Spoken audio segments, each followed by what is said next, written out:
دوستو آج کی کہانی آپ کو اوپر والے پر بھروسہ کرنا سکھائے گی۔ دوستو ایک دفعہ کا ذکر ہے کہ ایک بڑا جہاز طوفان کی وجہ سے سمندر میں ڈوب گیا۔ اس جہاز میں جتنے بھی لوگ تھے وہ بھی جہاز کے ساتھ ڈوب گئے، بس ایک آدمی بچ گیا اور وہ ایک سنسان آئرلینڈ پر جا کر بے ہوش ہو گیا۔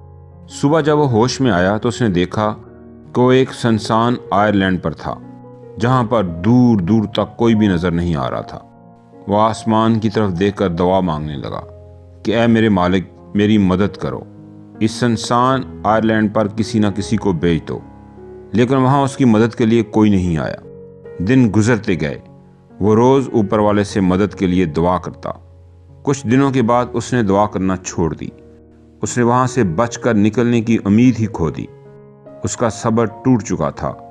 تبھی اس نے لکڑیاں اکٹھی کیں اور ان سے ایک ٹینٹ بنایا۔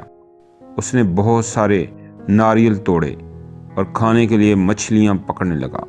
15 سے 20 دن گزر چکے تھے۔ اس آدمی نے وہاں سے نکلنے کی امید کھو دی تھی۔ اس نے تقریباً 20 دن کی محنت کر کے وہاں پر لکڑیوں کا ایک گھر بنا لیا۔ ایک دن جب وہ جنگل میں ناریل توڑنے کے لیے گیا اور واپس آیا تو اس نے دیکھا کہ اس نے جو گھر بنایا تھا اس میں آگ لگ گئی تھی اور وہ پوری طرح جل کر راکھ ہو گیا تھا۔ تبھی اس نے آسمان کی طرف دیکھا اور کہنے لگا، میں نے آپ سے مدد مانگی تو آپ نے میری مدد نہیں کی۔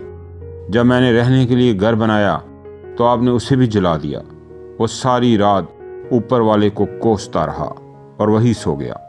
جب وہ صبح اٹھا تو اس نے دیکھا کہ ایک بہت بڑا جہاز اس آئرلینڈ کے کنارے پر کھڑا ہے۔ وہ یہ دیکھ کر بہت خوش ہو گیا اور جہاز میں جا کر بیٹھ گیا۔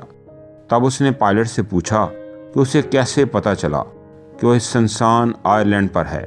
تب پائلٹ نے کہا کہ تم نے آگ جلا کر جو سگنل ہمیں بھیجا تھا اسی کی وجہ سے ہم اس آئرلینڈ پر آئے ہیں۔ تبھی اس آدمی نے کہا، میں نے تو کوئی سگنل نہیں بھیجا تھا۔ پھر اسے یاد آیا کہ رات میں جو اس کا گھر جل گیا تھا شاید اسی کی وجہ سے یہ لوگ یہاں پر آئے ہیں۔ تبھی وہ آدمی اوپر دیکھ کر خوشی سے چلانے لگا۔ دوستو ایسا ہی ہمارے ساتھ بھی ہوتا ہے۔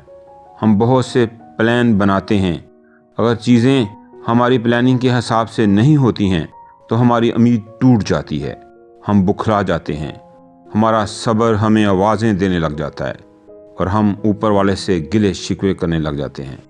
لیکن اس کی پلاننگ آپ کے لیے کیا ہے آپ کو نہیں پتا، آپ اس کا اندازہ بھی نہیں لگا سکتے۔ وہ کروڑوں لوگوں کی زندگیاں چلاتا ہے، اسے سب پتہ ہے کسے کیا دینا ہے اور کسے کیا نہیں دینا۔